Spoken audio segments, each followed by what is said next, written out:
नमस्कार. चला तर मग आज आपण एका अशा रात्रीच्या कहाणीत जाऊया जी निव्वळ पवित्र नाही तर दिव्य आहे. ही कहाणी आहे प्रेमाची, त्यागाची, विरहाची आणि शेवटी एका अद्भुत मिलनाची. ही कहाणी आहे महाशिवरात्रीची. कल्पना करा त्या काळाची जेव्हा विश्वाची निर्मिती व्हायची होती. सगळीकडे फक्त एक अथांग, निःशब्द शांतता पसरलेली होती. सगळं काही थांबल्यासारखं वाटत होतं. जणू काही काळानं स्वतःलाच रोखून धरलं होतं. सृष्टीचा प्रत्येक कण जणू काहीतरी महान घडण्याची, एका दिव्य कथेची सुरुवात होण्याची वाट पाहत होता. आणि त्याच नीरव शांततेत विश्वाच्या कॅनव्हासवर एक अमर प्रेम कहाणी लिहिली जात होती, शिव आणि शक्तीच्या मिलनाची कहाणी. तर या महागाथेचा पहिला अध्याय सुरू होतो सतीपासून. सती, जी साक्षात आदिशक्तीचाच अवतार होती आणि तिची भगवान शिवांवर असलेली अटूट श्रद्धा. सती ही राजा दक्षाची मुलगी होती, पण राजमहालातल्या वैभवात तिचं मन कधीच रमलं नाही. तिचं मन, तिचं हृदय, सगळं काही फक्त आणि फक्त कैलासपती शिवाच्या चरणी लीन होतं. आणि शिवाला पती म्हणून मिळवण्यासाठी तिने इतकी कठोर तपस्या केली की अखेर भगवान शिव प्रसन्न झाले आणि त्यांनी सतीला स्वीकारलं. त्यांचं नातं हे फक्त प्रेमच नाही तर भक्ती आणि समर्पणाचा एक आदर्श होता. पण प्रत्येक कहाणीत एक वळण येतच, आणि इथे ते वळण आणलं सतीच्या वडिलांनी, प्रजापती दक्षांनी. त्यांना आपल्या जावई म्हणून हा स्मशानात राहणारा वैरागी शिव अजिबात पसंत नव्हता, आणि हाच त्यांचा अहंकार एका मोठ्या शोकांतिकेला जन्म देणार होता. आणि हाच अहंकार, हाच गर्व कथेला अशा एका टप्प्यावर घेऊन गेला जिथे सतीला एक असा निर्णय घ्यावा लागला ज्याने सगळं काही बदलून टाकलं. राजा दक्षाने काय केले माहितीये? त्यांनी एका भव्य यज्ञाचं आयोजन केलं. सगळ्या देवी देवतांना बोलावलं, पण यामागे एक डाव होता. त्यांनी जाणून बुजून आपलीच मुलगी सती आणि जावई शिवाला आमंत्रणच पाठवलं नाही. त्यांचा अपमान करायचा होता. वडिलांच्या घरचा कार्यक्रम म्हणून सती तिथे पोहोचली, पण तिथे गेल्यावर जे काही तिने पाहिलं ते अक्षरशः काळीज चिरणारं होतं. तिचे वडील राजा दक्ष भर सभेत भगवान शिवासाठी अत्यंत अपमानास्पद शब्द वापरत होते. आपल्या पतीचा हा अपमान तो सतीला बिलकुल सहन झाला नाही. तिने आपल्या वडिलांना खूप सुनावलं, आणि तेव्हाच तिच्या मुखातून ते शब्द बाहेर पडले जे तिच्या शिवावरच्या प्रेमाचं आणि निष्ठेचं प्रतीक बनले. आणि त्याच क्षणी, जास्त विचार न करता, सतीने त्या यज्ञाच्या पवित्र अग्नीत उडी घेतली आणि आपला देह समर्पित केला. पित्याच्या अहंकारापायी एका कन्येने आपल्या भक्तीची आहुती दिली.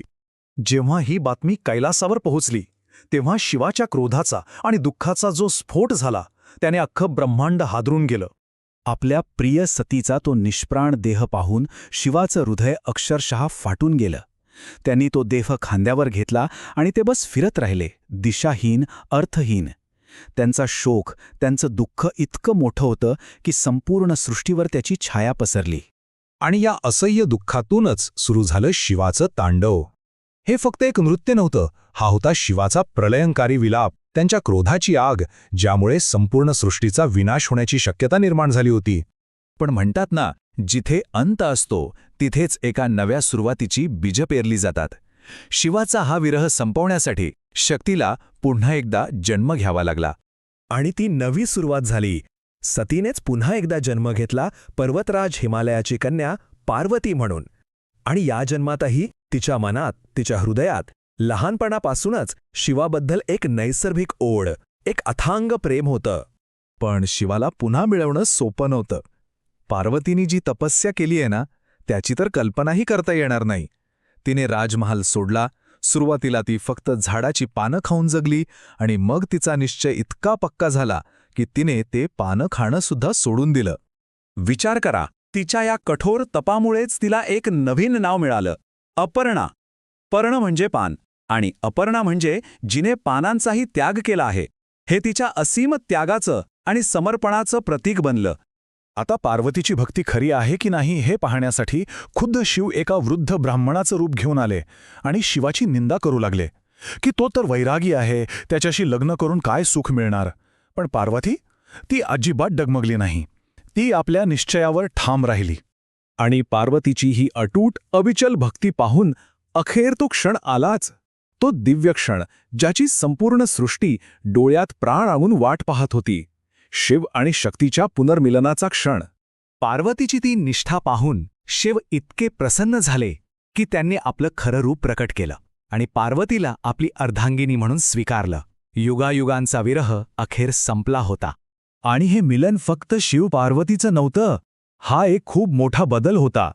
जे शिव एक वैरागी होते, जगापासून अलिप्त, तेच शिव आता पार्वतीच्या प्रेमामुळे गृहस्थ बनले होते. तपस्वी शिवाने गृहस्थ शिवाचं रूप घेतलं होतं. तर हीच ती महान रात्र जेव्हा शिव आणि शक्तीचं पुन्हा मिलन झालं, जेव्हा वैरागी शिव संसारी झाले. तीच रात्र आपण सगळे महाशिवरात्री म्हणून साजरी करतो. हा केवळ एक सण नाहीये, तर हा भक्तीचा, प्रेमाचा आणि निष्ठेच्या विजयाचा उत्सव आहे. आणि म्हणूनच असं म्हणतात की या रात्री जो कोणी खऱ्या मनाने श्रद्धेने शिवाचं नाव घेतो त्याच्या आयुष्यातली सगळी संकटं, सगळी दुःख दूर होतात. ही रात्र साधनेसाठी आणि आशीर्वादासाठी सर्वोत्तम मानली जाते. चला तर याच मंगलमय मंत्रानं आपण या दिव्य कथेला विराम देऊया. ओम नमः शिवाय.